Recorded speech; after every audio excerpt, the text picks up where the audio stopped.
তৌহিদ আফ্রিদির একটি কলে ডিবি অফিসের মধ্যে ধরে নিয়ে আমাকে 1 ঘন্টা নির্মমভাবে পিটায়। 2.5 বছর আগে আফ্রিদিকে নিয়ে কন্টেন্ট বানানোয় ডিবি অফিসে ডেকে নিয়ে ঘন্টার পর ঘন্টা আমাকে পিটিয়েছে। পুরোটা সময় ভিডিও কলে যুক্ত ছিল তৌহিদ আফ্রিদি। শুধু তাই নয়, হাত পা চোখ বেঁধে নির্যাতন চালিয়ে মাফ চাইতে বাধ্য করেছে সে। এভাবেই কথাগুলো বলছিলেন কন্টেন্ট ক্রিয়েটর সাইম।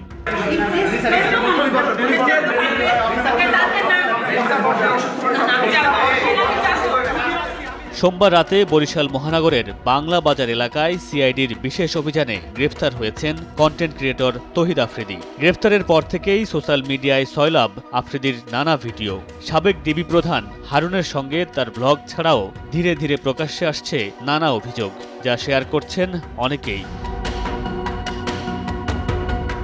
আফ্রিদিকে গ্রেফতারের ঘটনায় স্বস্তি প্রকাশ করেছেন কন্টেন্ট ক্রিয়েটর প্রত্যয় হিরণ। লিখেছেন, দিন শেষে আল্লাহ সবাইকে নিজের জায়গাটা দেখিয়ে দেয়।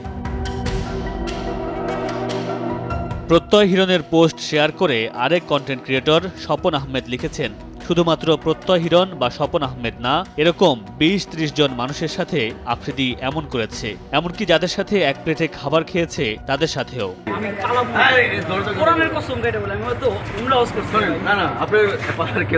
গেল রাতে আফ্রিদিকে গ্রেফতার অভিযানের সময় তাকে বলতে শোনা যায়, আমি পালাবো না, কোরআনের কসম আমি উমরা করে এসেছি, আমি কেমন ছেলে তা সবাই জানে।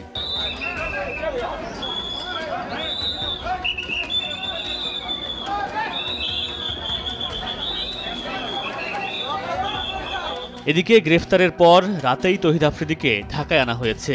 তার 7 দিনের রিমান্ড চেয়ে আবেদন করলে 5 দিনের রিমান্ড মঞ্জুর করেছে আদালত। এর আগে গেল 17 আগস্ট একই মামলায় গ্রেফতার করা হয়েছে তৌহিদ আফ্রিদির বাবা মাই টিভির চেয়ারম্যান নাসির উদ্দিন সাথীকে। মামুনুর রশিদ পনেল, সময় সংবাদ, ঢাকা।